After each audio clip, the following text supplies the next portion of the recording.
आजिकाली स्वप्न देखा किए बा भल न पाए समस्तर किसी ना किसी स्वप्न थाए।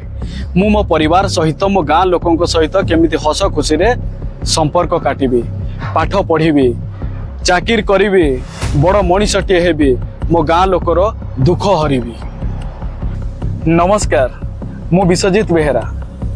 स्वप्न समते देखते एटा बड़ कथा नुहे, किंतु जड़े साधारण मध्यवित्त गरीब परिवार रे जन्म ग्रहण करवा एवं से स्वप्न को साकार करवा कौन सहज हो पारे। पाठ पढ़ा, ग्रेजुएशन कंप्लीट करवा एवं तापर खंडे मास्टर डिग्री हासिल करवा एवं से ही मास्टर डिग्री हासिल कर सारिबा परे खंडे सरकारी चाकरी पाई संघर्ष करवा कौन सहज हो पारे। सेथिरे पुणी पाठ पढ़ा धार करज कर ऋण एवं बाप माँ को ऊपर जो भली बोझ हो चलवा कौन सहज। हाँ आज्ञा, आज आम सत्य घटना उपर एक चिराचरित कहानी की काल्पनिक माध्यम आपण मान सम्मुख में वर्णना करने जाऊँ।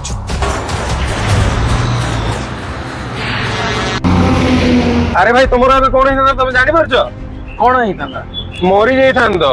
हाँ मो मरी जाइथान। अरे भाई तुमरो हेइछि कोन आराम से चलो कोठी शांत जगह बसी कथा हवा। मते किछि कथा हवार नै। अरे भाई तुम माइंड ठीक नहीं, चलो बसी गोटे जगह रे कथा हवा। चलो आसो भाई बस बस।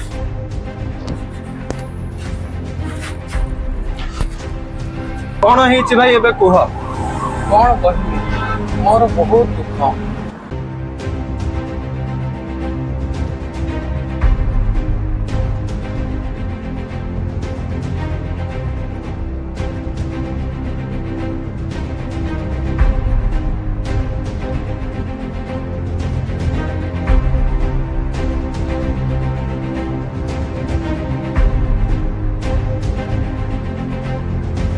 एमिति कथा भाई। चलो मु जने बंधु को जानछि हला, से तुमको ए विषय रे भलो भाबरे बुझाई परिबे। मते कोनोसी बुझिवार नै, मते कोनोसी ये परिवार नै। जीवन रे भाई एमिति बहुत लोक बाटबणा हुअन्ति। चलो मो कथा मानो, मु गोटे बंधु को सहित साक्षात करेबी। चलो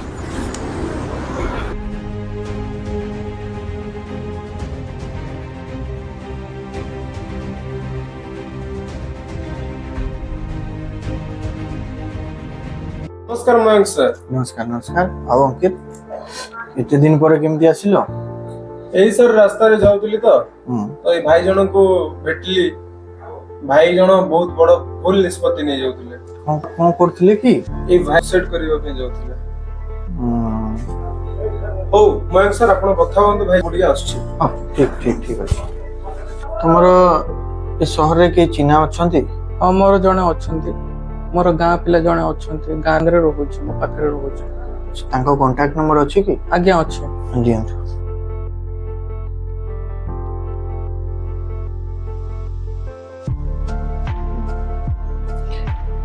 हां ठीक अछि ठीक अछि। हां मु आपन को सांग को फोन कर देली री, से आधा घंटा भीतर आछंती। ठीक अछि। अच्छा आपण इमितिया भूल निष्पत्ति नेवा पे काहे की जाउतले? आपण जदि जानिया पई चाहउछंती ताले सुनंतु।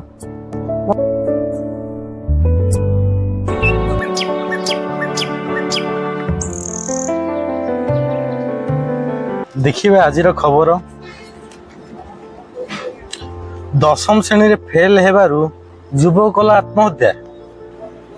रास्ता रे जाउथिबा बेले स्थिर बेक काटी सुना चेन लुट, मंदिर हुंडी सब टंका पैसा चोरी हो जाइए। कि जुग है रे, दुनिया रे भल लोक नहांती।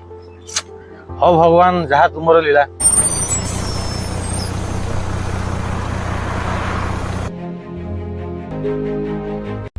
राधे श्याम रो पो आसिला, भाई को कहबा को पड़िबो। भाई करा हल्ला लबो। राधे श्याम रो पो आसिला गां को। आसिला गां को? हां आई जीवा को पड़िबो ता घर को। चलो जीवा, चलो गाड़ी बाहर करो। चलो प्रणाम बापा। भल थारे पुओ। पुओ दीर्घ 4 वर्ष पर मो कथा मन पड़िला। हाँ बापा, मु काम रे व्यस्त थिले बापा, सेति में मु आसी पारलेनी। ठीक अच्छे, एते बाटर आसीचु, गोड़ हाथ धोई पड़ी खाई दे, तापर हमें तोर मन भलसे कथा बार्ता हवा। ओके बापा, मु जाउछु। ठीक। और राधे श्याम। हाँ आज्ञा। आउ देह केमती अछि? ହଁ ଭଲ ଅଛି, ଦୁଃଖେ ସୁଖେ ଏମିତି ଭଲ ଅଛି। ପୁଅଟା ତାହେଲେ ଗାଁକୁ ଆଇଲା ନାଇଁ? ଏଥର ମୋ ପଇସାଟା ମିଳିଯିବ ବୋଲି ମୁଁ ଭାବୁଛି। ନିଶ୍ଚୟ ମିଳିବ। ଏବେ ମୋ ପୁଅ ଏବେ ଜଷ୍ଟ ଏବେ ଆସିକି ଶୋଇଛି, ଶୋଇକି ଉଠିଲେ ମୁଁ ନିଜେ ତାକୁ ପାଖରୁ ପଇସା ନେଇକି ମୁଁ ଦେଇଦେବି ଆଜ୍ଞା। 5 ବର୍ଷ ହେଲା ଗୋଟେ କଥା କହି ଚାଲିଛ, ମୁଁ ସହି ଚାଲିଛି। ଏଥର କିନ୍ତୁ ଆଉ ସହିବିନି। ଶେଷ ଥର ପାଇଁ କହିଦେଉଛି, ଏଥର ଯଦି ମୋ ପଇସାଟା ନଦେଲ ପୋଲିସରେ କେସ୍ କରି ତମକୁ ବନ୍ଦେଇଦେବି। ନିଶ୍ଚିନ୍ତ ଆଜି ନିଶ୍ଚିନ୍ତ ଦେଇଦେବି ଆଜ୍ଞା। ଦେଇଦେବ ତ? ନିଶ୍ଚିନ୍ତ। ତାହେଲେ ମୁଁ ଯାଉଛି, ପୁଅ ଉଠିଲେ ପଇସାଟା ନେଇ ମୋ ଘରେ ଦେଇଦେବ। ଠିକ ଅଛି ଠିକ ଅଛି। ଚାଲ।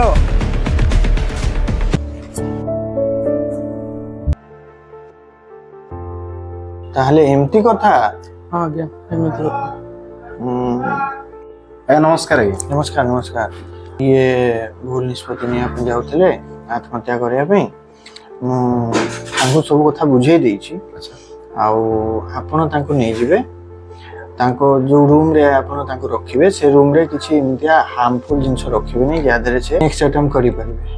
ଆପଣ କ'ଣ କରିବେ ନା ତାଙ୍କ ସାଙ୍ଗରେ ରୁହନ୍ତୁ ଆଜି ଦିନଭର, ମାନେ 24 ଘଣ୍ଟା ଆପଣ ତାଙ୍କ ସାଙ୍ଗରେ ରୁହନ୍ତୁ। ତା ସାଙ୍ଗରେ ମୁଁ ତାଙ୍କୁ ନମ୍ବର ବି ଦେଇଦେଇଛି, ଆପଣଙ୍କୁ ବି ଦେଉଛି ମୋ ନମ୍ବର। କେବେ ବି ଆପଣଙ୍କୁ ଦରକାର ପଡ଼ିଲେ ଆପଣ ମୋତେ କଣ୍ଟାକ୍ଟ କରିବେ। ଠିକ ଅଛି ଠିକ ଅଛି। ନମସ୍କାର ନମସ୍କାର ନମସ୍କାର। ସବୁ ସମସ୍ୟାର ସମାଧାନ ନୁହେଁ ଆତ୍ମହତ୍ୟା। ସମସ୍ୟା ଅଛି ତ ସମାଧାନ ବି ଅଛି। ସମସ୍ୟା ଭିତରେ ବୁଡ଼ି ରହି ସମାଧାନର ବାଟକୁ ନ ଖୋଜି ଆତ୍ମହତ୍ୟା କରିବା ଗୋଟିଏ ଭୀରୁ ବା କା ପୁରୁଷର ଲକ୍ଷଣ। ଆପଣମାନେ ପ୍ରତ୍ୟେକ ଦିନ ଗଣମାଧ୍ୟମରେ ଖବର କାଗଜରେ ତଥା ଟିଭି ମାଧ୍ୟମରେ ଦେଖିବାକୁ ପାଉଥିବେ, କେଉଁଠି କୃଷକର ଆତ୍ମହତ୍ୟା ତ କେଉଁଠି ଛାତ୍ରର ଆତ୍ମହତ୍ୟା, କେଉଁଠି ଯୁବକର ଆତ୍ମହତ୍ୟା ତ କେଉଁଠି ବୃଦ୍ଧର ଆତ୍ମହତ୍ୟା, ଆଉ କିଛି କିଛି ମଧ୍ୟ ପାରିବାରିକ କଳହକୁ ନେଇକି ଆତ୍ମହତ୍ୟାର ଶିକାର ହୁଅନ୍ତି। ଖାଲି ସେ ୱାର୍ଲଡ ହେଲ୍ଥ ଅର୍ଗାନାଇଜେସନର ରିପୋର୍ଟ ଅନୁସାରେ ପ୍ରତ୍ୟେକ ବର୍ଷ 7,20,000 ଲୋକ ଆତ୍ମହତ୍ୟାର ଶିକାର ହୁଅନ୍ତି। NCRB ରିପୋର୍ଟ ଅନୁଯାୟୀ 2022 ମସିହାରେ ଆମ ଦେଶରେ 1,71,000 ଲୋକ ଆତ୍ମହତ୍ୟାର ଶିକାର ହେଇଛନ୍ତି। ଆମର ଜନ୍ମ ନୁହେଁ ହାରିବା ପାଇଁ, ତଥାପି ଆମେ ହାରି ଯାଉଛେ। କେବଳ କିଛି ଅର୍ଥ ପାଖରେ ତ କେବଳ କିଛି ସ୍ୱପ୍ନ ପାଖରେ, ଯାହାକି ଅବାସ୍ତବ ସ୍ୱପ୍ନ ଆମର ପୂରଣ ନ ହୋଇ ପାରିଲେ। ଆପଣମାନେ ଥରେ ଚିନ୍ତା କରନ୍ତୁ, ସେଦିନ ରାସ୍ତାରେ ଯଦି ସତ୍ୟ ପାଖରେ ସେ ଅଜଣା ବ୍ୟକ୍ତି ଜଣକ ନ ପହଞ୍ଚିଥାନ୍ତେ, ତେବେ କ'ଣ ହୋଇଥାନ୍ତା ସତ୍ୟର ଭବିଷ୍ୟତ? କ'ଣ ହୋଇଥାନ୍ତା ତାଙ୍କ ପରିବାରର, ଏବଂ କ'ଣ ହୋଇଥାନ୍ତା ତାଙ୍କ ମାଆର ଏବଂ ଭଉଣୀର, ଯେଉଁମାନେ କି ତାଙ୍କ ଉପରେ ଆଶା ରଖିଥିଲେ ଏବଂ ତାଙ୍କ ଉପରେ ନିର୍ଭର କରି ଚଳିବା ପାଇଁ ଚିନ୍ତା କରିଥିଲେ। ହଁ ଆଜ୍ଞା, ମୁଁ ଏଠି କେବଳ ଆପଣମାନଙ୍କ ପାଖରେ ସତ୍ୟର ପରିବାର କଥା କହୁନି, ଲକ୍ଷ ଲକ୍ଷ ଲୋକଙ୍କର ପରିବାର କଥା କହୁଛି। ଥରେ ଆପଣମାନେ ଚିନ୍ତା କରନ୍ତୁ ତ, ଆମ ଜୀବନଟା ଯଦି ଏକ ଟଙ୍କାର କଏନ୍ ହୁଏ, ତେବେ ତାର ଗୋଟେ ପାଶ ହେଉଛି ସମସ୍ୟା ଏବଂ ଅନ୍ୟ ପାଶ ହେଉଛି ସମାଧାନ।